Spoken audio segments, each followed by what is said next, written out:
शिल्पपदिकरम एक प्राचीन तमिल महाकाव्य है जिसे तमिल साहित्य के 5 महान काव्यों में एक माना जाता है। यह कहानी न्याय, प्रेम, धोखा और बदले की एक अद्भुत गाथा है। इस काव्य को इलांगो अदिगल नामक कवि ने लिखा है। कहानी कुछ इस तरह है।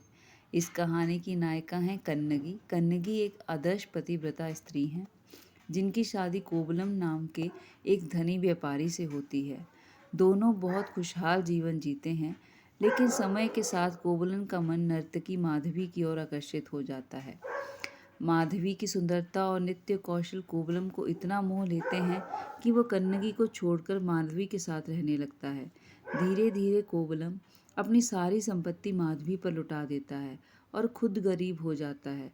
जब उसे एहसास होता है कि उसने अपनी सच्ची पत्नी कन्नगी को छोड़कर बहुत बड़ी गलती की है, तो वो शर्मिंदा होकर कन्नगी के पास लौट आता है।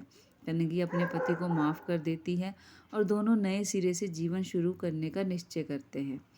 कोवलन और कन्नगी अपनी ज़िंदगी दोबारा बसाने के लिए मदुरई शहर में जाते हैं, जो पांड्य राजा नेदुनचलयन का राज्य था। नए व्यापार के लिए धन जुटाने के मकसद से कोवलम अपनी पत्नी कन्नगी के पैरों की सोने की पायल बेचने की कोशिश करता है, लेकिन किस्मत का खेल देखो। राजा के दरबार के एक सुनार ने झूठा आरोप लगाया कि ये पायल रानी की है, जिसे कोवलन ने चुराया है। बिना सच्चाई जाने राजा ने कोवलन को मौत की सज़ा सुना दी। निर्दोष कोवलन को मृत्युदंड दे दिया गया।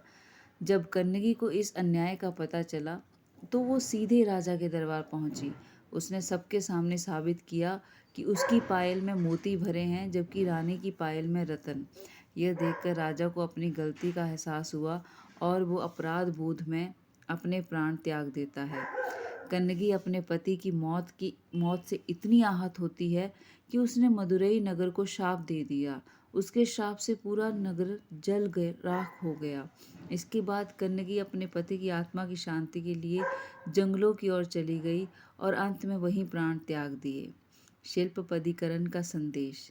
इस महाकाव्य का मुख्य संदेश यह है कि न्याय और धर्म सबसे ऊपर होते हैं।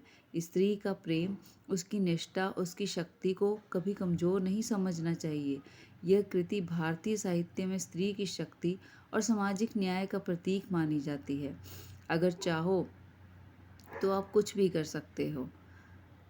Thank you so much. आपको ये कहानी पसंद आई तो please do like and share my YouTube channel. Thank you so much.